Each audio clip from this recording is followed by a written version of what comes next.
ठीक आहे, तर आपण आज सुरुवात करूयात आपला राज्यसभेचा आत्ता नुकताच झालेला मुख्य परीक्षेचा पेपर. आपली 2026 मध्ये जी आत्ता मुख्य परीक्षा झाली त्या पॉइंट ऑफ व्ह्यूनं या पेपरचं विशेष इम्पॉर्टन्स काय आहे. हा पेपर एमपीएससीचा हा पहिलाच पेपर आहे आणि या पेपर मधून जे अपेक्षित होतं ते बऱ्यापैकी आयोगानं त्या स्ट्रक्चरमध्ये केलंय असं दिसतंय. असं का म्हणतोय, कारण बरेच लोकांनी हे प्रेडिक्शन केलं होतं की कदाचित हा पेपर 2011-12 पूर्वीप्रमाणे असेल. तर 2011-12 मध्ये एवढा असा अवघड नव्हता पेपर. 11-12च्या तुलनेत हा पेपर बराच हेवी आहे, लेंदी आहे. पण हा पेपर युपीएससी सारखा राहणार नाही याची काळजी पण एमपीएससीने घेतलेली आहे. म्हणजे युपीएससीच्या लेवलवरती एवढा अप्लाइड करंट टच असलेला आणि डिटेल ऑब्झर्वेशन करणारा पेपर नाही. पण एकदमच लो काहीतरी वन लाईनर प्रश्न टाकलाय असंही नाही. ह्याचं एक योग्य कंटेम्पररी जे बॅलन्स आहे त्या आयोगाने साधलंय असं स्पष्ट पेपर मधून दिसतंय. एक दोन चार क्वेश्चन आहेत तसे, पण बाकी क्वेश्चन मात्र युपीएससीच्या लाईनवर घेऊन जाणारे आहेत. आणि जे ऑब्जेक्टिव्ह आहे एमपीएससीचा की इथून महाराष्ट्रातून युपीएससीची तयारी करणारे विद्यार्थी वाढावेत, सेम पॅटर्न सेम सिलेबस ठेवून युपीएससीची परीक्षा पण द्यावेत, असं विचार करण्याची मानसिकता दृष्टिकोन तयार व्हावा, या पद्धतीचा पेपरचा दर्जा मात्र बऱ्यापैकी मेंटेन आहे. आता या क्वेश्चनचे आन्सर किती आणि कशा प्रकारे आहेत त्याचा पार्ट आपण एक एक पॉइंट वाईज याच्याकडे बघायला हरकत नाही. बघा, भारतीय संविधानाची महत्वाची वैशिष्ट्ये तपासा. लक्षात घ्या, उत्तर लिहिताना कधीही क्वेश्चनचे पार्ट डिवाइड करायचे, कारण हे आम्ही युपीएससी शिकलोय, माहिती आहे, युपीएससी समजलंय की प्रश्नामधल्या प्रत्येक पॉइंटला मार्क आयोगानं डिसाईड करून ठेवलेले असतात. तुम्ही लिहिलं 1.5 पान म्हणून 1.5 पानाला मार्क डायरेक्ट दिले जात नाहीत. त्याच्यामध्येही पॉइंटला फिक्स वेटेज आहे, म्हणून त्याच्या प्रत्येक गोष्टीला कव्हरअप मिळाला पाहिजे. हा पहिला पाठ. दुसरा पाठ, भारताच्या ऐतिहासिक अनुभवांनी त्यातील लोकशाहीचे मूल्य, हा दुसरा पॉइंट आहे. ऐतिहासिक अनुभवाची त्यातील लोकशाही मूल्य म्हणजे आपल्या ऐतिहासिकतेची मूल्य सुद्धा याच्यामध्ये आली पाहिजे. त्यानंतर मूलभूत हक्क कसे आकारले ह्याचं विश्लेषण करा. 3 पाठ मुख्य मेन आहेत. खरं तर असं काही दिलं नसलं, समजा खाली आता एक प्रश्न आहे तर या प्रश्नाचे सुद्धा 3 पार्ट तयार होतात. आणि कधीही कोणत्याही प्रश्नाला मिनिमम 3 पार्ट मध्ये बघितलं पाहिजे. लक्षात ठेवा, 150 शब्दासाठी आपण उत्तर लिहितो तेव्हा मिनिमम 3 पार्ट मध्ये. कारण आपण गृहीत धरतो की ऑन एव्हरेज एक पॅराग्राफ कोणीही लिहितं ते किती लाईनचा लिहितं, 4-5 लाईनचा, 2-3 लाईनचा लिहायचा नाही असला तर ठीक आहे, पण शक्यतो 4-5 लाईनचा एक पॅराग्राफ. याप्रमाणे एका पेजवरती 3 पॅराग्राफ अवरेज बसतात आणि आपण 1.5 पेज असं आपण समजतो 150 शब्दांसाठी. तर हे लिहिताना आपल्याला त्या प्रश्नाचे सगळे ऑब्जेक्टिव्ह कव्हर झाले पाहिजे, हे पहिली प्रायोरिटी आहे. म्हणजे सोप्या भाषेत बोलायचं झालं तर परीक्षकाने मार्क कसे द्यायचे तर त्याचा एक कच्चा मसुदा आयोग परीक्षकाकडे दिलेला असतं. कारण मी माझ्या मनानं वाचत राहील, न वाचता पण काय ते मार्क देईल, मग देन खऱ्या विद्यार्थ्याचं, अभ्यासू विद्यार्थ्याचं नुकसान होण्याची शक्यता नाकारता येत नाही. कारण त्यांनी योग्य मूल्यांकन केलंय असं शक्यता राहणार नाही. मग उद्या जर त्याचं रिचेक झाला पेपर तर तेव्हा असंच काहीतरी रॅन्डम चेक केलाय असं होऊ नये, यासाठी या पॉइंट ऑफ व्ह्यूनं त्याच्याकडं उत्तरपत्रिका आहे. ती उत्तरपत्रिका कशी आहे तर त्या प्रश्नामध्ये दिलेल्या प्रत्येक पॉइंटवर म्हणजे भागांवर काही पॉइंट दिलेले आहेत. भारतीय संविधानाची महत्वाची वैशिष्ट्ये तपासा. तर आयोग परीक्षकाला महत्वाची वैशिष्ट्ये असे एक 7-8 वैशिष्ट्ये 5-6 पॉइंट परीक्षकाला दिलेले आहेत इथं.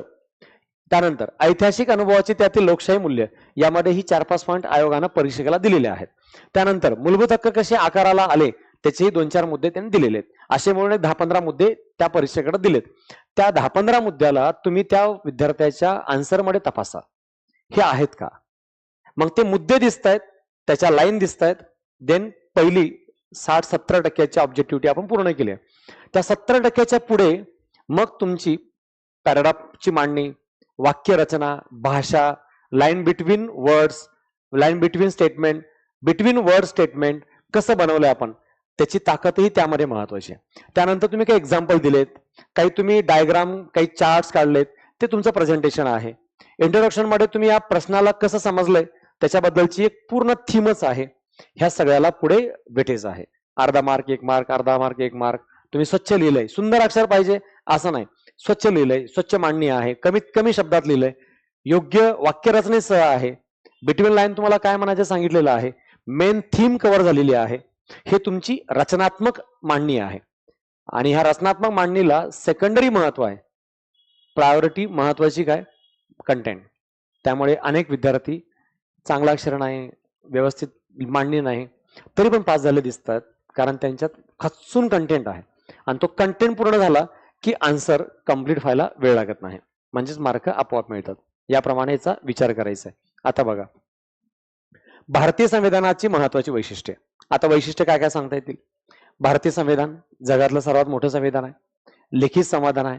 या भारतीय संविधानामध्ये नागरिकत्वापासून ते भाषापर्यंतचे असे अनेक घटक आहेत जे जगातल्या कोणत्याही देशाच्या संविधानात नमूद नाहीत. आज आपल्या देशात नागरिकत्वाबद्दल, भाषाबद्दलचे असे मुद्दे आहेत जे विशेष आहेत. त्यासोबत नागरिकांच्या हक्काची तरतूद, राज्याच्या कर्तव्याची तरतूद, नागरिकांच्याही कर्तव्याची तरतूद, असे मुद्दे आपण समावेश केलेले आहेत. शासन, न्यायव्यवस्था, कार्यमंडळ यांच्या अधिकार विभाजनाची तरतूद आहे. संघराज्य पद्धत आहे. एक केंद्रीय पद्धतीचा स्वीकार न करता संघराज्य पद्धतीकडे आपण झुकलोय. लिखित राज्यघटना आहे. कायद्याच्या राज्याची सुरुवात केलेली आहे. ही सगळी वैशिष्ट्ये आहेत. मग आता हे वैशिष्ट्य एवढे मुद्दे नाही टाकता येणार आपल्याला. मग ते मुद्दे तुम्ही काय करू शकता की एका टेबलमध्ये देऊ शकता आणि त्याचे 2-2 लाईन मध्ये काही पॉइंट एक्सप्लेन करू शकता. ह्याचे जर 4-5 लाईन मध्ये एक्सप्लेन केलं तर एवढ्यामध्येच आपलं उत्तर कंप्लीट होऊन जाईल. नाही लिहित बसलो होतो, सगळे पॉइंट आठवत होते, एक पान लिहिला, नंतर कळालं की अजून हे पण लिहायचं आहे, मग मी एवढंच लिहिलं एक पॅराग्राफ मध्ये, मग हे राहूनच गेलं, तर आयोग तुमच्यावर कृपा नाही करणार की इथं 10 पॉइंट लिहिलेत म्हणून आहे. ह्याच्याकडं त्यांच्या वेटेज काय होतं, 3 मार्कासाठी. इथे किती होते, 3 मार्क 6. इथे किती होते, 2, 8. आणि 2 मार्क हे परीक्षकाचे वैयक्तिक डिस्कशनरी मार्क आहेत. तुमच्या लँग्वेजला, मांडणीला, स्ट्रक्चरला, तुमचा पॅराग्राफ, प्रेझेंटेशन, कन्क्लुजन, इंट्रोडक्शन जे आपण म्हणतोय, ह्या सगळ्या मुद्द्याला बाकीचे 2 मार्क हे डिस्कशनरी आहेत, परीक्षकाचे वैयक्तिक मार्क आहेत. त्याप्रमाणे ते देतात. मग तुम्ही हे कसं केलं त्याच्यावर ते डिपेंड करेल, पण बाकीचं प्रिपरेशन मात्र याचा एक मेन पार्ट आहे, ज्या लेवलवरती आपल्याला याचा विचार करावा लागतो. मग आता इथे तुम्हाला मर्यादित मुद्दे त्याच प्रश्नापर्यंत टाकायचं आहे. आता याच्यात असं कोणतं रसायन आहे जे मला डिस्क्रिप्टिव्ह मध्ये पहिल्यांदा असंच वाचता आलं, आजपर्यंत मला माहिती नव्हतं, काय नाहीये. हे आपण कॉमन आपल्या प्रिपरेशनच्या सोर्सेसच्या पार्टमध्ये आपण हे पाहतोय. हे एक पार्ट. दुसरा बघा, भारताच्या ऐतिहासिक अनुभवांनी त्यातील लोकशाही मूल्य. आता ऐतिहासिक अनुभवांनी लोकशाही मूल्य ह्याच्यामध्ये काय काय येतंय, तर आपलं 1947 पूर्वीचा ऐतिहासिक पाठ जो लोकशाही मूल्याबद्दलचा आहे. आपलं लोकशाही मूल्यामध्ये काय काय घटक आहेत, आपण प्रत्यक्ष लोकशाहीला, संसदीय लोकशाहीला मानतो, याच्याबद्दलचे इम्पॉर्टन्स आहे. त्यासोबत आपण मानतो मानवतावादी भूमिका, मानवतावादी घटक आहे, मानवाधिकाराला महत्व देतोय. त्यासोबत आहे शांतता, अलिप्ततावाद, हे सगळे आपले लोकशाहीच्या मूल्याअंतर्गत समाविष्ट असलेला घटक आहे. त्यानंतर वसुधैव कुटुंबकम, हे सगळे आपले लोकशाही मूल्य आहेत. आपण सगळेजण एक आहोत ह्या विचाराचा प्रभाव आहे. रवींद्रनाथ टागोर, पंडित जवाहरलाल नेहरू, महात्मा गांधी, डॉक्टर बाबासाहेब आंबेडकर यांच्या विचाराचं मूल्य हे आपलं काय आहे, ऐतिहासिक अनुभवाने त्यातील लोकशाहीचं मूल्य. गेल्या अनेक वर्षाच्या ऐतिहासिक अनुभवातून आपण लोकशाहीचे मूल्य कसे जोडलेत ते इथं टाकणं गरजेचं आहे. मग हे आपल्याला पेपर 2 मध्ये पहिले जे 3 चॅप्टर आहेत त्यामधल्या सिलेबसचा पार्ट आहे, ज्याच्यात ह्या सगळ्या मूल्याचा समावेश होतो किंवा घटक येतात. मूलभूत हक्क कसे आकाराला आलेले आहेत, म्हणजे या सगळ्यातून फंडामेंटल राईट कसे आकाराला आलेले आहेत. मग फंडामेंटल राईटचा आकार कसा आलाय ह्याची अगदी 2-3 लाईन मध्ये याप्रमाणे उदाहरणं देता येतील आहे. जसं की 1215च्या मॅग्ना कार्टामधून अधिकाराची सुरुवात झाली होती. त्यानंतर bill of rights Britain, bill of rights America, French क्रांती, रशियन क्रांती, युनायटेड नेशन्सचा मानवाधिकार आयोग 1948 आणि भारताचा स्वातंत्र्याचा करार घटक 1947 या माध्यमातून आपल्याला अधिकाराची सुरुवात झालेला घटक पाहायला मिळतो. त्यासोबत नेहरू रिपोर्ट मधील मूलभूत अधिकाराची तरतूद, हे इथून मूलभूत अधिकार आलेले आहेत. मुळात यातून विकसित झाला असलं तरी अमेरिकन राज्यघटनेतून आपण मूलभूत अधिकाराचं अनुकरण केलेलं आहे आणि भारतात सुद्धा अधिकाराबद्दलचा विकास या पद्धतीने विकसित झालेला आहे. मग आता आपण याच्यात काही चळवळीचा, काही संघटनांचा, आंदोलनांचा समावेश सुद्धा यामध्ये करतो, कारण त्यांनी सांगितलंय मूलभूत हक्क कसे आकाराला आलेले आहेत. मग आता याच्यात हे खूप जास्त चॅलेंजेबल आहे की तुम्हाला 150 शब्दात लिहायचंय, कारण आता मी बोललोय तेच 50 शब्द होतात आहे आणि एवढं इथं मांडायला सुद्धा स्कोप नाही, एवढ्या लिमिटेड वर्ड मध्ये. म्हणजे हे कसे आकाराला आले ह्याचाच डेटा खूप मोठा आहे, कारण आता मी सांगितलं त्याप्रमाणे एवढं मागे जाणं पण मुश्किल होतं. आणि आता आपण लेटेस्ट सांगायचं म्हणलं, फक्त मूलभूत अधिकार राज्यघटनेत भाग 3 मध्ये 12 ते 35 अंतर्गत आहेत आणि याची सुरुवात, याचा विकास नेहरू रिपोर्टमध्ये प्रत्यक्षात दिसतो आणि भारतानं अमेरिकन संविधानातून याचा स्वीकार केलेला आहे. हे सांगायचं म्हणलं तर सुद्धा 50 शब्दापेक्षा जास्त शब्द होण्याची भीती आहे. मग समस्या काय? समस्या सरावाची, समस्या आहे रिव्हिजनची. जेवढं जास्त होईल तेवढं कमीत कमी शब्दात तुम्ही त्याच्या सगळ्या अँगलला कव्हर कराल. अन्यथा तुम्ही लिहाल 150 शब्दात 1.5 पाना पूर्ण कराल, पण त्याचा कंटेंट कम्प्लीट नाही होणार आणि तुम्हाला कळेल की नाही मी जे विचारलंय ना ते सांगितलंच नाहीये आणि मी बोलतोय हे सुद्धा इथं डेटा अनेक वेळेला पूर्ण होणारा नाहीये. कधी कधी लिहून होईल पण त्याच्यात जे एक्सपेक्टेड आहे तो डेटाच आला नाही आन्सर मध्ये. मग आपल्याला वाटेल असं एक प्रश्न सोडला नव्हता, 150 म्हणजे 150 शब्दात लिहिले, 1.5 पाना लिहिलेत, कसं काय मार्क आले कळालेच नाही आहे. नाही कदाचित परीक्षक तपासलेच नसतील, वाचलं पण नसेल. तुम्ही वाचून तर बघा कसला कंटेंट लिहिलंय. आता मी बोलल्याप्रमाणे 1215 पासून सगळा अख्ख्या इतिहास सांगितलाय, पण परीक्षकाला पाहिजे काय होतं, आता एक्झॅक्टली 20व्या शतकात 1910-15 नंतर पुढे 45 पर्यंतच्या कालावधीमध्ये भारतात मूलभूत अधिकाराचा विकास कसा झालाय किंवा संविधान सभा, अमेरिकन संविधान याच्यातून कसा विकास झालाय हेच मुद्दा नाही सांगितला. मग तुम्ही काय केले, तुमच्याकडे असलेलं भलं मोठं ज्ञान त्या परीक्षकाला दिलेलं आहे आणि परीक्षकाचं म्हणणं आहे विचारलं तेवढं सांगा, फापट पसारा बोलू नका. त्याच्यावर फोकस करण्यासाठी प्रश्न पुन्हा पुन्हा वाचावा लागतो, तेव्हा त्या प्रश्नापर्यंत पोहोचायचा थोडासा मार्ग आपल्याला यामध्ये मिळू शकतोय. म्हणजे आता याच्यातून तुम्हाला शिकता आलं पाहिजे की माझ्याकडं नॉलेज आणि डेटाची कमतरता नाही, त्याचे नोट्स समराईज असणे आणि त्याच्यावर मला रिव्हिजन पुन्हा पुन्हा करता येणे आणि तसं पुन्हा पुन्हा लिहून बघणे हे जरुरी आहे, तर मी ह्या पेपरला टॅकल करू शकतो. हा पहिला क्वेश्चन. आता याच्यात असं कुठलंच नॉलेज नाहीये किंवा डेटा नाही जे तुमच्या सोर्सेसच्या किंवा तयारीच्या आवाक्याच्या बाहेर होतं. हे पहिला प्रश्न दिसतोय. दुसरा प्रश्न बघा, हे शिकवलंय सगळं, म्हणजे तुमच्या बॅचेसमध्ये कुठेही संविधानाचे वैशिष्ट्य काय, ऐतिहासिक अनुभव, हे सगळं मूलभूत अधिकार जेव्हा जेव्हा चर्चा केल्या, अगदी या ऑब्जेक्टिव्ह बॅचेसमध्ये सुद्धा याबद्दलची चर्चा केली, तेवढ्यावर सुद्धा हे लिहिता येतं एवढा हा प्रश्न आहे. 15व्या वित्त आयोगाच्या शिफारशीचं मूल्यांकन करा, एक पार्ट. दुसरा पार्ट, त्याची 14व्या वित्त आयोगाच्या शिफारशीसोबत तुलना करा. म्हणजे आम्हाला दोन्ही पाहिजे सोप्या भाषेत. 14व्या वित्त आयोगाची ही डेटा द्या, माहिती द्या, काय सजेशन आहे 15 वित्त आयोगाबद्दलचे. मग मूल्यमापन म्हणजे काय करणार, सेंटर कडून स्टेटला किती वाटा मिळतोय, वित्त आयोगानं कुठले निकष बदललेले आहेत, मग लोकसंख्येला वाटा किती आहे, आर्थिक शिस्तीला वाटा किती आहे, राजकोषीय शिस्त, फिस्कल जे तुमचं कॉन्सल्टेशन आहे ते कसं मेंटेन केलं जात आहे, ह्या सगळ्याबद्दल, राजकोषीय तूट कशी आहे, राजकोषीय शिस्त कशी आहे, राजकोषीय अंतर ज्याला म्हणतात ते राज्याचं कसं आहे, लोकसंख्या, फॉरेस्ट, ह्या सगळ्या ज्या कंडिशन्स आहेत त्या कशा फुलफिल केल्या जात आहेत किंवा कशा मांडल्या जात आहेत याबद्दल 14 वित्त आयोगानं काय सांगितलंय, 15 वित्त आयोगानं काय सांगितलंय आणि या दोन्हीमध्ये नेमका काय फरक आहे, हे सगळ्या बाजूनं आपल्याला याबद्दलचा विचार यामध्ये करावा लागतो, तर आपण या प्रश्नांची उत्तरं राईट वे मध्ये देऊ शकतो. हे इथली मेन ऑब्जेक्टिव्हिटी आहे. 150 शब्दामध्ये दोन्ही आयोगाबद्दलचा पाठ इथं लक्षात ठेवायचा. आता ह्याच्यात हे इकॉनॉमीमध्ये पण येते, पॉलिटीमध्ये पण येते. आता या प्रश्नाला मी नेमकं काय लिहू आणि याच्यात काय टाकलं पाहिजे होतं हे मला समजलं नाही असं म्हणण्यासारखा कोणता ऑप्शन नाहीच आहे. म्हणजे प्लेन क्वेश्चन आहे हे, एमपीएससी पॅटर्न क्वेश्चन आहे. हा मात्र युपीएससी पॅटर्नकडे झुकलेला प्रश्न आहे, त्यामुळे इथं ऑब्जेक्टिव्हिटी मात्र विशेष आहे, तेवढ्या हाय लेवलवरती घेऊन जाणाऱ्या प्रश्नांच्या पॉइंट ऑफ व्ह्यूने दिसते. नेक्स्ट, तिसरा क्वेश्चन बघा. आता आंतरराज्य परिषदेच्या कोणत्या समस्या आहेत त्यावर उपाययोजना सुचवा. मला सांगा, आंतरराज्य परिषदेचा आर्टिकल कुठला आहे?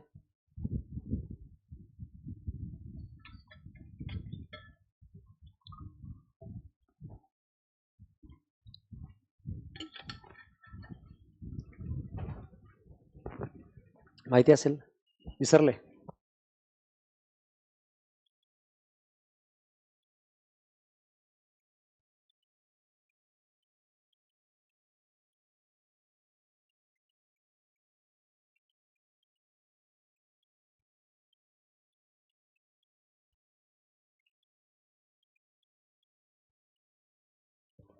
येस, आठवते 200. येस, अगदी करेक्ट आहे. कारण आर्टिकल 263 हा इंटरस्टेट काउन्सिल याबाबत कार्य करणारा घटक आहे. मग हे असं का विचारलंय, आयोग आता प्रश्न का टाकला असेल? कारण 2019 नंतर एकही इंटरस्टेट काउन्सिल झालेली नाही आहे, आंतरराज्य परिषद बोलवली नाही आहे.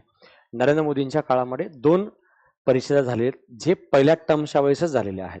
14 ते 19च्या काळात 2च टर्म्स, त्या काळात 2च वेळेला झालेली आहे.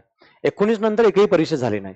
आणि आता देशात आंतरराज्य वाद बऱ्याच वाढलेले आहेत, डिस्प्यूट्स खूप आहेत.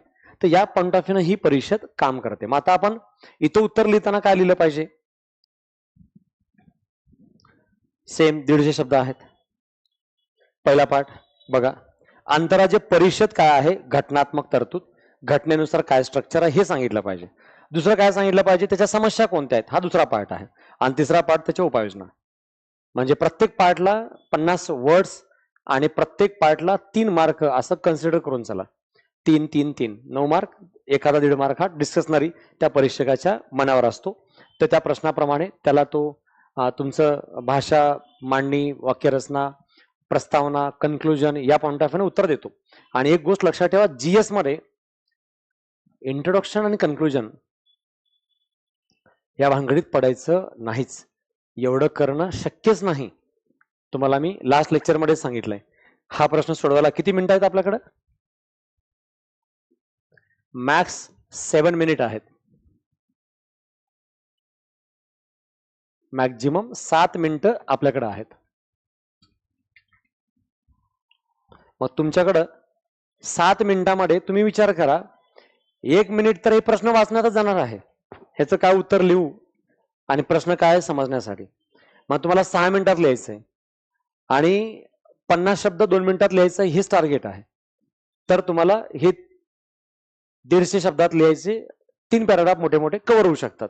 मग एक पॅराग्राफ आपण जर 6 ते 7 लाईनचा लिहिला आणि तो 2 मिनिटात लिहायचा आहे, तर तुमच्याकडे डेटा किती खचून ऑर्गनाइज पाहिजे याचा अंदाज यामध्ये येतो. मग 7 मिनिटात लिहायचं आहे 150 शब्द, तर हे सोपी गोष्ट नाही. म्हणून मग तुम्ही, आता मला याचं आन्सर सगळं आठवतंय, पण ना याची काय नेमकी प्रस्तावना लिहू, ह्याच्यात जर तुम्ही 2 मिनिटं घालवले तर कसं लिहिणार आन्सर?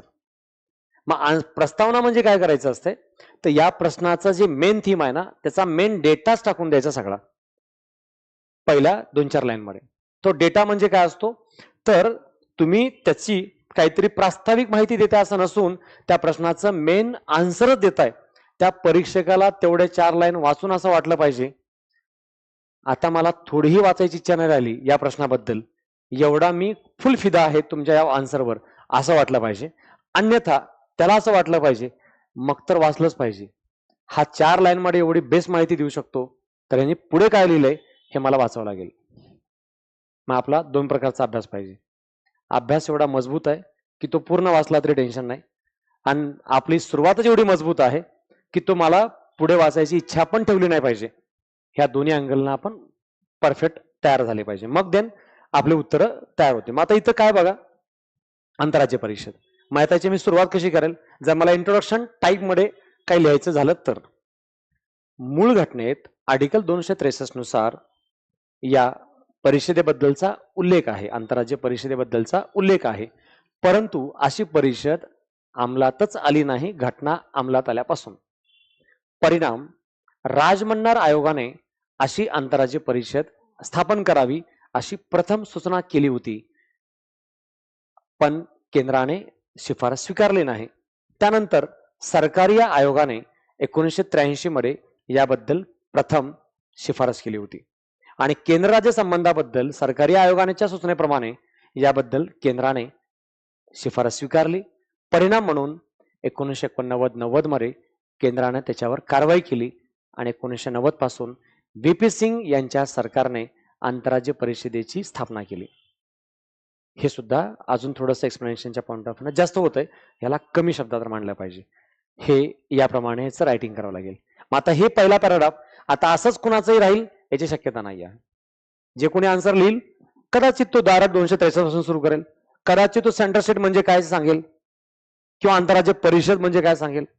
प्रत्येकाचा आन्सर डिफरंट आहे, म्हणून तर पेपर 2 मध्ये मार्क कुणालाही समान नाही पडत. अचानक कमी किंवा जास्त कुठल्याही अँगलनं येऊ शकतात. मग आता आंतरराज्य परिषद एक्झॅक्टली नेमकी काय कशी या पॉइंट ऑफ व्ह्यू हा घटक पहिला पॅराग्राफ झाला. आता याच्या समस्या काय आहे सांगितलंय.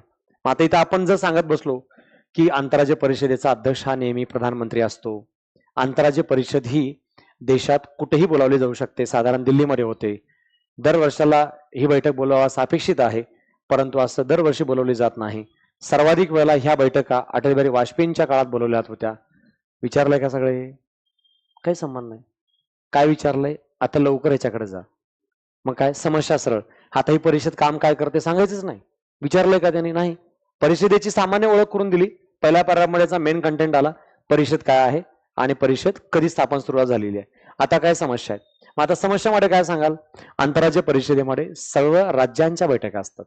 मग या बैठकीला अनेक वेळा विरोधी पक्षाच्या राज्यातल्या मुख्यमंत्र्याची अनुपस्थिती असते. विरोधी पक्षाच्या सरकारचा या आंतरराष्ट्रीय परिषदेला सहकार्य नसतं. प्रधानमंत्री आणि मुख्यमंत्री यांच्यातला संवाद कमी होताना दिसतो. देशातील पर्यावरण, दहशतवाद, नक्षलवाद, प्रादेशिक वाद, भाषावाद अशा अनेक मुद्द्यावर या परिषदेमध्ये कुठल्याही प्रकारची सहमती नाही. इथं मूळ कार्य प्रशासकीय आणि राजकीय पद्धतीचं आहे, परंतु इथं प्रशासकीय आणि राजकीय काम करण्याच्या ऐवजी राजकारणाच्या माध्यमातून चर्चा केली जाते, पॉलिटिकल वेनं चर्चा केली जाते. त्यामुळे या परिषदेच्या समस्या दिवसेंदिवस वाढत चाललेल्या आहेत. त्यासोबत ही परिषद फक्त चर्चा करते, निर्णय घेत नाही. ही परिषद सल्लादायी भूमिका बजावते, योग्य ती कारवाई करत नाही. ही परिषद फक्त चर्चा करून काही सूचना देऊ शकते, पण अंमलबजावणी करू शकत नाही. ह्या सगळ्या ह्या परिषदेच्या समस्या आहेत. ही परिषद घटनेनुसार येते, पण ती घटनात्मक दर्जा प्राप्त नाही. ही परिषद टेम्पररी आहे. या परिषदेची स्थायी संस्था घटक असा नाही. ह्या परिषदेचं स्वायत्त स्वतंत्र असं कार्यरूप नाही, मुख्यालय ऑफिस नाही, प्रधानमंत्री हे पूर्णकालीन काम करणारे नाहीत. ही आता खूप झाली, थोड्या समस्या पाहिजे, तेवढ्याच उत्तर होते पूर्ण आहे. पण याप्रमाणे आपल्याला जर असं फटाफट वाटायला लागलं, आठवायला लागलं, तर आपण खूप कमी वेळामध्ये ते आन्सर लिहू शकतो. याप्रमाणे आपल्याला त्या प्रश्नाकडे जाणं गरजेचं आहे. त्यानंतर उपाययोजना. तर उपाय काय? मग घटनात्मक दर्जा द्या, स्वायत्त संस्था बसवा, दरवर्षी रेग्युलर वार्षिक बैठक बोलवण्याचं बंधन टाका. प्रधानमंत्र्यांसोबत एक कार्यकारी, जसं नीती आयोगामध्ये सीईओ असतो, मुख्य कार्यकारी असतो, तसं इथं पण यांच्या कार्यासाठी एक विशेष संस्था घटक बॉडी स्थापन करा, जे याच्याबद्दल वास्तविक कार्य करतील. या पॉइंट ऑफ व्ह्यू त्याच्याबद्दलचे आन्सर देणंही विशेष आवश्यक आहे. मग आता इथं आपल्याला अजून उपाय सांगता येईल. संवाद वाढवणं गरजेचं आहे. दक्षिण उत्तर भाषा, दक्षिण उत्तर म्हणजे साऊथ कडले आणि नॉर्थ कडल्या स्टेट मधला जो वाद आहे त्याच्याबद्दल, भाषेवरचा विषय, प्रशासकीय वाद, सीमावाद, त्यानंतर पर्यावरण, नक्षलवाद या विषयावर राज्यामधला विश्वास वाढवण्यासाठी केंद्रानं विशेष प्रयत्न करणं गरजेचं आहे. तर हे संस्था नक्कीच कमी वेळामध्ये जास्तीत जास्त लेवलवरती काम करू शकते. तुम्हाला एक छोटीशी ओळख फक्त इथे मी देतोय. ह्याचा आन्सर पाहिजे असेल तर मी आन्सर लिहून देतो सगळ्या प्रश्नांची, म्हणजे अजून तुम्हाला याच्याबद्दल स्ट्रक्चराइज येईल. पण आता तुम्हाला लिहिताना आणि अभ्यास करताना आयोगाने नेमकं काय प्रश्न विचारलाय, प्रश्नाचा अर्थ काय म्हणायचा आहे त्यांना, आणि त्या प्रश्नाच्या आन्सर मध्ये काय लिहिलं पाहिजे याची एक बेसिक ओळख व्हावी. म्हणजे मला जे अभ्यास करतोय त्याचा ट्रॅक बरोबर आहे का, आणि त्याच्यात येणारा कंटेंट जो आहे तो योग्य मांडलाय का, आणि मी जे वाचतोय, जे नोट्स काढतोय ते असेच काढतोय का जसं आयोग प्रश्न विचारतोय, हे समजावं यासाठी हा पेपर बघतोय आपण आहे. ह्या पेपरचं पूर्ण आन्सर तयार करणे हा उद्देश नाही, तर आजच्या लेक्चरचा उद्देश आहे प्रश्न समजून घेणे आणि त्या प्रश्नाच्या रिलेटेड आन्सर एक्झॅक्टली काय लिहिता आलं पाहिजे त्याची ओळख, आणि आपल्याकडे असलेले सोर्सेस या प्रश्नांच्या पॉइंट ऑफ व्ह्यू पूर्णपणे प्रिपेअर्ड आहेत का, म्हणजे अभ्यासाचा राईट वे मध्ये कॉन्फिडन्स लागेल. संसदीय कामकाजाच्या आरोग्यात झालेली घसरण. हे तुमच्यापैकी ज्यांनी अगदी सब्जेक्टिव्ह तर सोडून द्या, डिस्क्रिप्टिव्ह मध्ये तर खूप वेळा सांगितलंय, पण ऑब्जेक्टिव्ह बॅचेस मध्ये सुद्धा याच्याबद्दलचा खूप वेळा पाठ सांगितलाय. संसदीय कामकाजाचं आरोग्य घसरत चाललंय. ह्याचं मी एक मार्मिक उदाहरण दिलं होतं. उदाहरण असं दिलं होतं, 2018-19 मध्ये सिंगापूरचे प्रधानमंत्री सिंगापूरच्या संसदेत बोलले होते. काय बोलले होते? भारताच्या संसदेकडून खूप काही शिकण्याचं आणि अनुकरण करण्यासारखं आहे, परंतु ते 1950 ते 65 मध्ये. तर भारताच्या संसदेकडून शिकण्याचंच आहे, परंतु तसं बनू नये असं शिकण्यासारखं आहे, ते म्हणजे 1990 नंतर. हे भारताच्या संसदीय कामकाजाचं केलेलं मार्मिक वर्णन आहे सिंगापूरच्या प्रधानमंत्र्यांनी. काय समजलंय वाक्यातून? ते बोलले की भारतासारखं बना, पण कसं बना? 1965 पर्यंत जशी संसद होती तसं बना, पण भारतासारखं कदापि बनू नका जशी 1990 नंतर भारताची संसद झाली आहे तशी बनू नका, असं ते त्यांच्या पार्लमेंटला संबोधित करत होते आहे. जस्ट डायरेक्ट टाकले कोट सिंगापूर प्रधानमंत्री आणि ह्या कोट पासून सुरुवात केली. त्यांनी हेच बोललंय, भारताच्या संसदेचं कामकाज घसरत चाललंय. मग आता आपण पुढे सांगू शकतो, लोक संसदेवर कशा टीका करतायत, सभागृहावर कशा टीका करतात, लोकसभा अध्यक्षावर कशा टीका करतायत, संसदेच्या कामाचा वेळ कसा घसरलाय, संसदेत चर्चा होण्याच्या ऐवजी वाद कसे वाढलेत, चर्चाच आणि वाद पण होत नाहीत, बैठक कशी डिले होत चालली आहे, सभागृहाच्या कामकाजाचा क्वालिटी दर्जा जो आहे तो कसा घसरत चाललाय, ह्याचे आपल्याला पुरावे द्यावे लागतील. मग असे अनेक पुरावे आहेत, जे काही घटनादुरुस्ती आहेत, जे तासाभरात घटनादुरुस्त्या झालेल्या आहेत, काही कामकाजामध्ये त्याच्याबद्दलचा उल्लेख करताना डिस्कशन झालेलं नाही आहे, काही आवाजी मताना प्रस्ताव पारित झालेले आहेत. अशा अनेक गोष्टी आहेत जे संसदीय कामकाजाच्या स्ट्रक्चरच्या बाहेर जाताना दिसत आहेत, त्याचं मूल्यांकन करणे आहे. आता आपल्या लोकसभा अध्यक्षाने सभागृहातून काही कामकाजाच्या अंतर्गत शब्द डिलीट करण्याबद्दलच्या सूचना काढल्या, जे असे शब्द वापरायचे नाहीत. हे आपल्या सभागृहात काही अपशब्द वाढत चाललेत, त्यामुळे सभागृहाकडे बघण्याचा जो दृष्टिकोन आहे तो अतिशय वस झाला. काही वर्षापूर्वी म्हणजे 2007-8च्या दरम्यान सभागृहात लोक पेट्या भरून पैसे घेऊन आले होते, त्याला बंडलबाजी प्रकरण म्हणतात. काँग्रेसच्या काळातलं उदाहरण आहे, तेव्हा सोमनाथ चॅटर्जी हे अध्यक्ष होते. मग हे बंडलबाजी प्रकरण म्हणजे काय? लोकसभा सभागृहाचा अपमान आहे. आता लोकसभेच्या सदस्यांची खरेदी विक्री फक्त सभागृहात होत नाही, बाहेर होते आहे. मग हे बाहेर खरेदी विक्री चालली असेल तर तेही सभागृहाच्या सदस्यांच्या अपमानाबद्दलचाच घटक आहे. संसदीय कामकाजाचं मूल्यांकन आहे, हे आपल्याला इथे सांगावं लागेल. अशी खूप उदाहरणं येतील, पण इथं आता एक जस्ट ओळख सांगितले. ज्यामुळे लोकशाहीचा एक प्रमुख आधारस्तंभ म्हणून तिची भूमिका कमकुवत होत आहे. कारण आपल्या देशात संसदीय लोकशाही आहे आणि संसदीय लोकशाहीमध्ये आपली संसद हे त्याचा आधारस्तंभ आहे. त्याला आपण लोकशाहीचं सर्वोच्च मंदिर म्हणतो. हे हायेस्ट व्हॅल्युएबल इन्स्टिट्यूशन आहे. आज लोकशाहीमध्ये संसदेशिवाय महान अजून कोणी नाही आहे. जर संसदेच्या वर महान काय असेल तर आपलं संविधान आहे. संविधानानुसार देशाचा कारभार चालतो. मग आपल्या देशाच्या संविधानानुसार संसदेचा कारभार चालवला पाहिजे आणि संसद संविधानाच्या मूल्याची जपवणूक केली पाहिजे.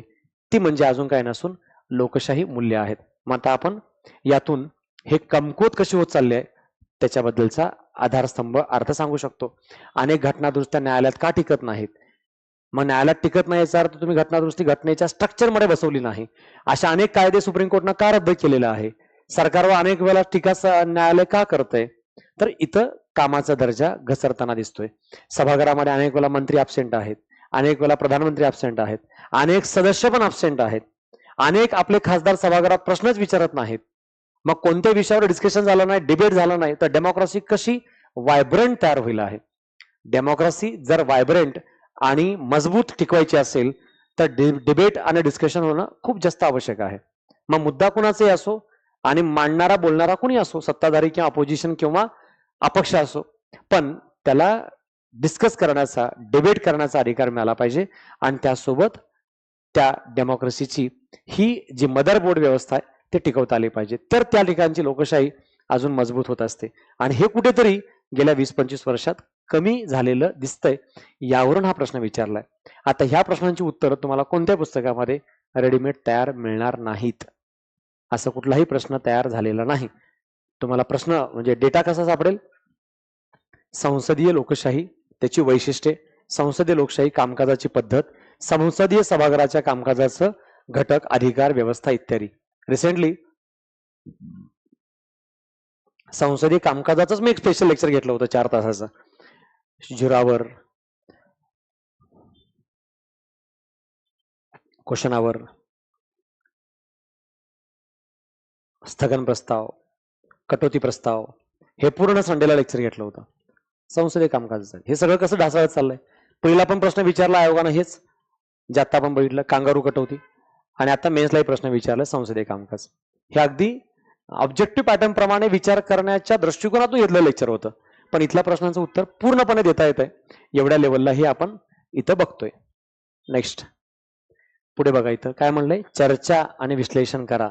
ह्या शब्दाचा अर्थ तुम्हाला खास करून लक्षात घेता आला पाहिजे. डिस्कस आणि अनलाइज ह्यामध्ये खूप फरक आहे. ह्या दोन्ही मधला फरक आहे म्हणून तर त्याने दोन्ही विचारलंय. डिस्कस करा म्हणजे त्याची चांगली निगेटिव्ह दोन्ही बाजू सांगावं लागेल. अनालाइज करा म्हणजे त्याचे पूर्ण फॅक्टर कव्हर झाले पाहिजे, तर त्याला त्या ठिकाणी आपण त्या प्रश्नाचं उत्तर कंप्लीट केलंय असं म्हणू शकतो. मग आता याच्यात बघा किती फॅक्टर्स आहेत. संसदीय कामकाजात झालेली घसरण 1, इथून पुढे हा पर्यंत 2, आणि इथं 3 आणि 4. म्हणजे मी ह्याच्यात काय काय टाकलं पाहिजे तुमच्यासमोर हा प्रश्नच राहणार नाही आहे, कारण प्रश्नच तुम्हाला सांगत असतं तुम्हाला उत्तर काय द्यायला पाहिजे. त्यामुळे मी सुरुवात कुठून करू विचार पण नाही करायचा, सुरुवात करायचं सुरुवातीपासून, जे प्रश्न विचारले तिथूनच. त्याला म्हणतात हॉलिवूडच्या चित्रपटाप्रमाणे ते धड मन काहीतरी लगेच सांगतात, आणि ते का झालंय असं हे जाणून घेण्यासाठी आपण 1.5 तास पिक्चर कसं बघतो आणि कधी संपून जातं कळतच नाही. हे हॉलिवूड स्टार्ट आहे. काय सांगितलंय, संसदीय कामकाज इथूनच सुरुवात करायचं. राज्यघटनेतील आर्टिकल नंबर 85 यानुसार संसदेचं अधिवेशन बोलावलं जातं. भारताचे राष्ट्रपती संसदेचं अधिवेशन बोलावतात, अधिवेशन समाप्त करतात किंवा सभागृह बरखास्त करतात. त्या अंतर्गतच संसदीय कामकाजाबद्दलची तरतूद आहे. भारतात संसदीय कामकाज पुढील 4 प्रकारे चालवलं जात असतं. 1 घटनेनुसार, 2 कायद्यानुसार, 3 संसदीय कामकाज पुस्तिकेनुसार, आणि 4 रूढी परंपरेनुसार. जे कामकाज सगळं ब्रिटिश संसदीय लोकशाही प्रमाणे अनुकरण केलेलं आहे. झाला ऑलमोस्ट एक पॅराग्राफ. अजून सांगितलं नाही आरोग्यात का घसरण झालेली आहे. म्हणजे याच्यावर पुन्हा काय येईल, डेटा कंटेंट खूप येईल, पण त्या टाइम मध्ये आणि त्या वर्ड लिमिटमध्ये बसवणं हे चॅलेंज राहील. मग त्यासाठी आपल्याला शॉर्ट नोट्स तयार करणे, रिव्हिजन करणे, प्रॅक्टिस करणे. शॉर्ट नोट तयार करा, रिव्हिजन करा त्याचं, आणि मग प्रॅक्टिस करा, देन उत्तर लिहिता येतील आहे. हे शिकवल्यानंतर तुम्हाला लिहायचं काय, डेटा भरपूर नॉलेज वगैरे सगळं मिळेल, पण शेवटी रायटिंग करताना ह्या गोष्टीची प्रॅक्टिस होणं विशेष आवश्यक आहे. मग याप्रमाणे ह्या प्रत्येक प्रश्नाचं उत्तर आता मी जसं सांगितलं तसं एक एक शब्दाबद्दल आपण पुढे ह्या सगळ्या प्रश्नांची उत्तरं लिहित जाऊ, समजून घेऊ. पण तुम्हाला प्रश्न फक्त सांगायचे की याप्रमाणे आयोगाने इथे एक्सपेक्टेशन ठेवलेत. आता बघा, भारतात चांगलं प्रशासन, गुड गव्हर्नन्स आणि पारदर्शक सुनिश्चित करण्यात कार्यकारी आणि न्यायपालिका यांची भूमिका स्पष्ट करा. अतिशय मजबूत आणि म्हणतो ना आवडीचा प्रश्न विचारला आयोगाने.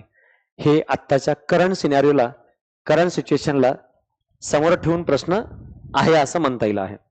बघा, पहिला पाठ काय सांगितलंय, गुड गव्हर्नन्स आणि पारदर्शकता. आता तुम्ही याच्यात काय म्हणू शकता, तुम्ही याचं उदाहरण लेटेस्ट घेऊ शकता. आता सध्या चालू असलेलं महाराष्ट्रामध्ये तुकाराम मुंडे यांचं.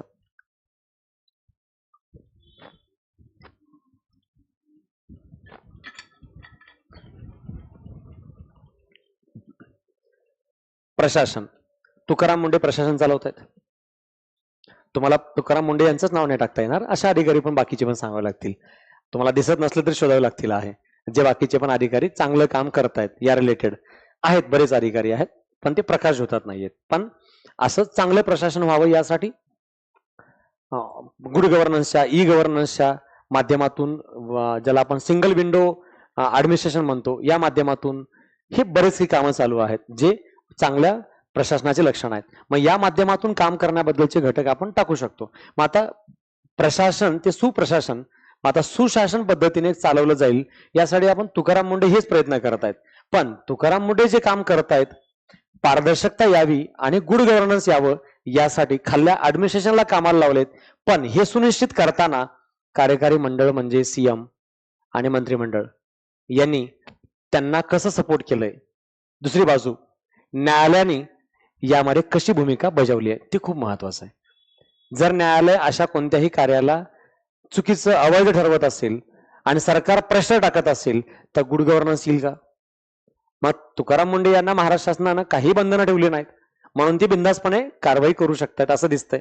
मग तसंच न्यायालयामध्ये जेव्हा प्रकरण जाईल, आता समजा कोणी दूध भेसळवाले आहेत किंवा कुठल्या ऍडमिनिस्ट्रेशन मधले आहेत, तर ते जर उद्या कोर्टात गेले तर कोर्टामध्ये शासनाची बाजू मजबूत पद्धतीने जर सिद्ध होऊ शकले आणि न्यायालयानं या प्रशासनाच्या बाजूने निकाल दिला तर अवैध प्रॅक्टिस करणाऱ्या सगळ्या लोकांवर योग्य ती कारवाई होऊ शकते. मग एखाद्या, जसं की आता तुकाराम मुंडे अगोदर ड्युटीवर होते, ते दिव्यांग आयुक्तालयामध्ये दिव्यांग विभागाचे ते आयुक्त होते. मग त्यांनी ज्या फेक दिव्यांग शाळा आहेत, शाळा वैध आहेत पण विद्यार्थीच नाही आहेत, पण तिथं फेक विद्यार्थी दाखवले जात होते, मग त्या सगळ्यांवर कारवाई करायला सुरुवात केली. मग त्यांचं काय म्हणणं होतं, सुशासनाच्या माध्यमातून तुमच्या शाळेत विद्यार्थी आहेत ना, तर विद्यार्थ्याचा बायोमेट्रिक करा मला पाठवा. मग विद्यार्थी वर्गामध्ये 10च आहेत, पण शाळेनं पटलावर दाखवले 50 विद्यार्थी. मग त्यांनी आता प्रत्येक शाळेवर रेड मारू नाही शकत, एवढं ऍडमिनिस्ट्रेशन आपल्याकडे नाहीये.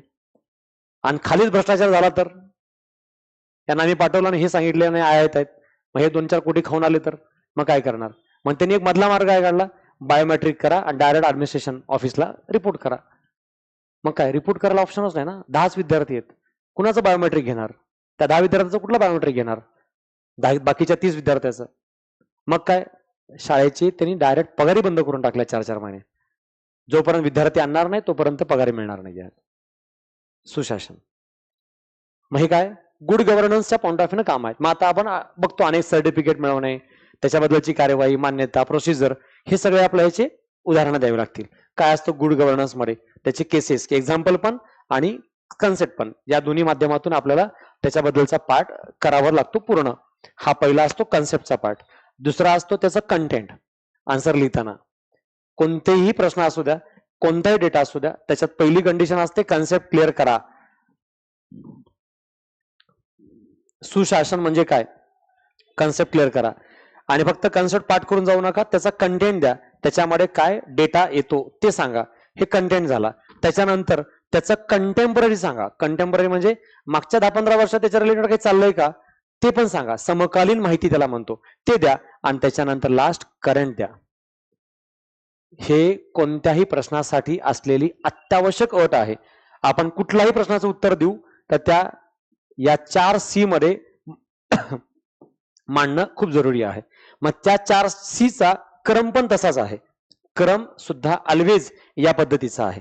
पहिला कन्सेप्टच पाहिजे. तुम्ही डायरेक्ट करंट नाही सांगू शकत. भले प्रश्नाची सुरुवात सुद्धा सद्यस्थितीमध्ये असं असं चालू आहे असं जरी असलं तरी त्या प्रश्नातली कन्सेप्ट काय, कारण परीक्षकाला माहिती पाहिजे तुम्हाला विषय समजलाय आणि विषयाचा प्रश्न सुद्धा प्रॉपर समजलाय. म्हणून तुम्ही कन्सेप्ट सांगा, त्यानंतर त्या कन्सेप्टचा कंटेंट द्या, कंटेंट सोबत कंटेम्पररी गेल्या 10-20 वर्षातली माहिती द्या आणि मग त्यात सध्याचं करंट अपडेट द्या. आणि मग सर्वात शेवटी तुम्ही त्याला कन्क्लूड करू शकता. शेवटी निष्कर्ष, यामध्ये काय नेमकं म्हणायचं आहे या पद्धतीने त्याचा 5वा C देऊ शकता, ते म्हणजे त्याचा निष्कर्ष आहे.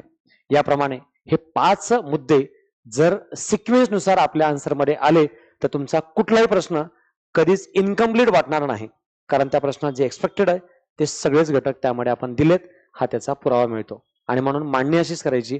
आणि आता 5C हे लक्षात ठेवा, स्ट्रक्चराइज आणि सिक्वेन्स या पद्धतीने मांडलं तर त्या प्रश्नाचा डेटा मिसिंग होणार नाही.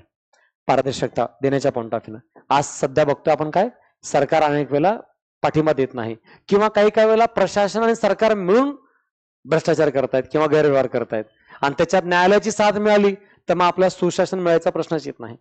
हे कम्प्लीट गव्हर्नन्सचा टॉपिक आहे. करंट रिसेंट विषयाबद्दलचे प्रश्न यामध्ये मांडले गेलेले दिसतात. नेक्स्ट, संयुक्त राष्ट्राच्या सुधारणेची गरज आयोगाचा खूप जुना प्रश्न आहे आणि नेहमी विचारला गेलेला आहे.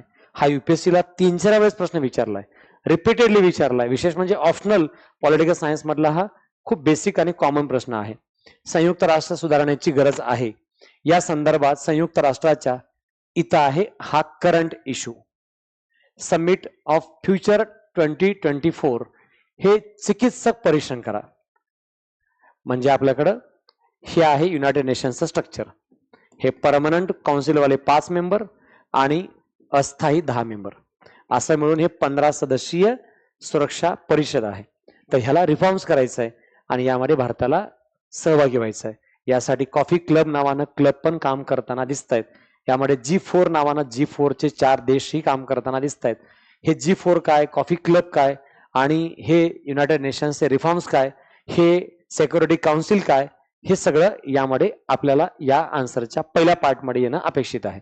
त्यानंतर समिट ऑफ फ्युचर 2024 ह्याचं अनालिसिस करा. जे आता रिसेंटली परीक्षण झालं म्हणजे जे सबमिट झाली त्या सबमिटच्या माध्यमातून त्याचं विश्लेषण करा.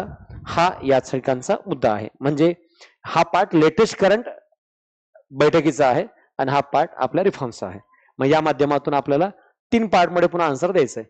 रिफॉर्म्स 1, सबमिट 2 आणि चिकित्सक परीक्षण करा हा तिसरा पार्ट.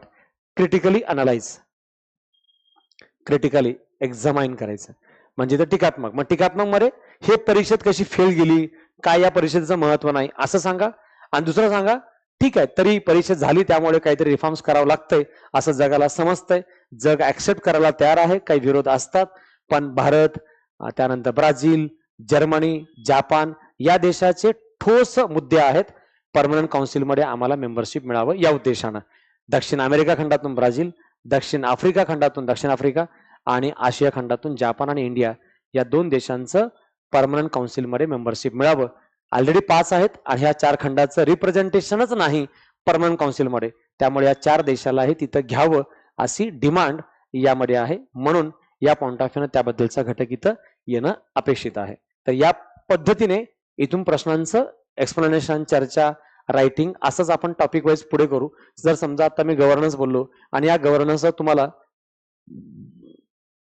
बेसिक लेवलला 5 प्रश्न, ऍडव्हान्स लेवलला 5 प्रश्न, युपीएससी लेवलचे 5 प्रश्न आणि युपीएससीच्याही आता प्रेडिक्शन सिरीज मध्ये पुढे येऊ शकतात अशा टाईपचे 5 प्रश्न. असे जर आपण 20 प्रश्न एका टॉपिकवर पाहिले तर आपल्या सिलेबसला 20 टॉपिक आहेत, एकूण 400 क्वेश्चन होतील, जे पुढच्या 2 महिन्यामध्ये आपण या पद्धतीने तेवढा सराव करणार आहोत. एका पेपरमध्ये 400 क्वेश्चनचा सराव फक्त 20 क्वेश्चनसाठी. तर हे कमी आहे असं वाटतंय, ठीक आहे असं वाटतंय, जास्त आहे असं वाटतंय की याच्यापेक्षा जास्त करायला पाहिजे? एक जस्ट क्विक तुमचं माइंड याच्याबद्दल काय रिॲक्शन देते? 250 मार्काच्या एका पेपरसाठी आपण 400 क्वेश्चन सराव करणार आहोत इथून पुढे 2 महिन्यात. तर ते ठीक आहे म्हणजे एवढं करायला पाहिजे की बेस्ट आहे, म्हणजे 4 म्हणजे सफिशियंट झाले, की अजून जास्त करायला पाहिजे, की हे जरा जास्तच व्हायला लागलंय असं वाटतंय? फास्ट ठीक आहे असं वाटतंय, ओके, की ह्याच्यापेक्षा जास्त करायला पाहिजे असं वाटतंय? हा, जास्त करायला हरकत नाही असं वाटतंय? हा, नक्कीच करायला पाहिजे. तर हे लक्षात ठेवा, हे प्रायमरी ठीक आहे पण हे सफिशियंट नाही आहे. आणि मला माहिती आहे लोक एका पेपरवर 400 क्वेश्चन सॉल्व्ह नाहीच करणार आहेत, कोणीच करणार नाही आहेत. मी तुम्हाला लिहून देतो, कारण रोज इथून पुढे 40 म्हणजे 60 दिवसामध्ये 2 महिन्याचा विचार केला, जुलै आणि ऑगस्ट महिन्यामध्ये 60 दिवसामध्ये, तर तुम्हाला 400 क्वेश्चन फिनिश करायसाठी रोज किती प्रश्न सोडावे लागतील आहे, की ज्यामुळे 2 महिन्यात 400 प्रश्न संपतील आहे.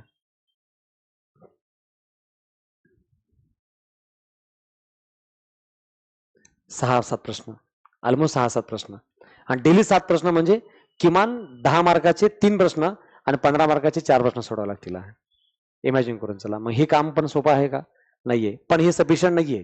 जर तुम्हाला टॉपर बनायचं आहे, तुम्हाला तेवढ्या पद्धतीची तयारी करायची आहे, तर एवढा सराव करावा लागेल. पण एवढ्या लेवलला विचार केल्यानंतर आयोगाकडे त्या टॉपिकच्या रिलेटेड अजून काही प्रश्न विचारायचा बाकी राहू शकत नाही, कारण तुम्ही त्या एका समजा हे युनायटेड नेशन्सचं पॉईंट आहे सिलेबसमध्ये, तर युनायटेड नेशन्सवर मी तुम्हाला 20 प्रश्न दिले असतील तर त्यातला एक प्रश्न लागणार नाही असं नाही होणार आहे. आणि अशा आपल्याला या पॉईंट ऑफ व्ह्यूनं त्याचं विश्लेषण करायचं, तेवढं रायटिंग करायचंय. ह्याच्यापेक्षा जास्त झालं तर अजून आनंदाचं आहे, पण करावं लागणार आहे. म्हणजे हे ऍक्सेप्टच आहे की ठीक आहे सोपं नाहीये पण मग मी करेल, कारण त्याच्याशिवाय दुसरा कोणता पर्याय नाही. मग याप्रमाणे इथं तयार राहायचंय, हे विसरू नका आहे. नेक्स्ट करंट, हे एमपीएससीनं आम्ही युपीएससी कडे जाण्याचा विचार कसा करतोय हे दाखवण्याचा केलेला प्रयत्न म्हणजे हा प्रश्न आहे. कम्प्लीट अनालिटिकल पण आहे, करंट ओरिएंटेड पण आहे, पण सोप्या पद्धतीने सोप्या भाषेत आहे असं म्हणायला हरकत नाही. प्रधानमंत्री जनधन योजनेचे 28 ऑगस्ट 2025 रोजी आपल्या परिवर्तनकारी अंमलबजावणीची 11 वर्ष पूर्ण केलेली आहेत. म्हणजे यांना काय म्हणायचं आहे, जनधन योजनेनं 11 वर्ष पूर्ण केलेली आहेत. वंचित लोकसंख्या जी आयोगाच्या सिलेबस प्रमाणे फायनान्शियल इन्क्लुजन हा शब्द आहे प्रीच्या सिलेबस मध्ये राज्यसेवेच्या, आणि मेन्स मध्ये पण पब्लिक फायनान्स आणि बँकिंग या पॉइंट ऑफ व्ह्यूने फायनान्शियल इन्क्लुजनचा घटक आहे. वित्तीय समावेशन नावाचा सिलेबस मधला पॉइंट आहे. याला रिलेट करून त्यांनी विचारलंय वंचित लोकसंख्या म्हणजे जी लोकसंख्या आर्थिक क्षेत्रामध्ये येत नाही, आपल्या इकॉनॉमिकल ऍक्टिव्हिटीज मध्ये त्याचा सहभाग नाही.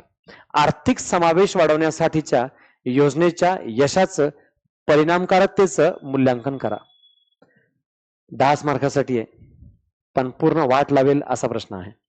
कारण जनधन योजना आणि ह्याची सुरुवात कशी झाली, जनधन योजना नेमकं काय करते हे सांगताना 4-5 लाईनचा पॅराग्राफ जातो.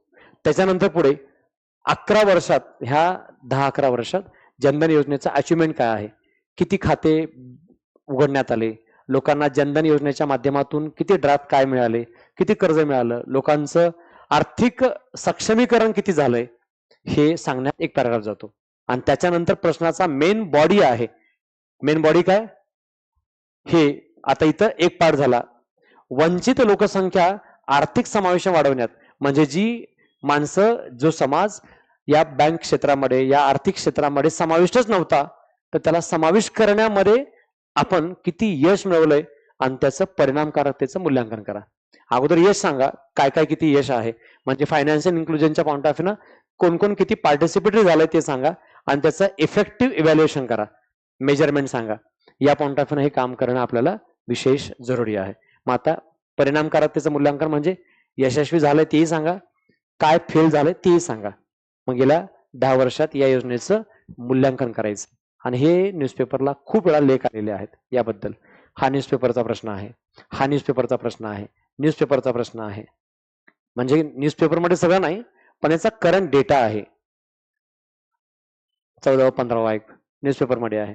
ह्याची चर्चा म्हणजे अगदी इंग्लिश आणि मराठी न्यूजपेपरमध्ये सुद्धा आलेली आहे की वेळोवेळी ह्या पद्धतीने आपल्या देशात कसं हे अपयशी चाललेलं आहे, याच्यात काय व्हायला पाहिजे, अजून काय झालं नाही, या अँगलनं ते विचारलेले आहेत. त्यामुळे आपण त्याच्याबद्दलचा घटक या ठिकाणी बघितलाच पाहिजे.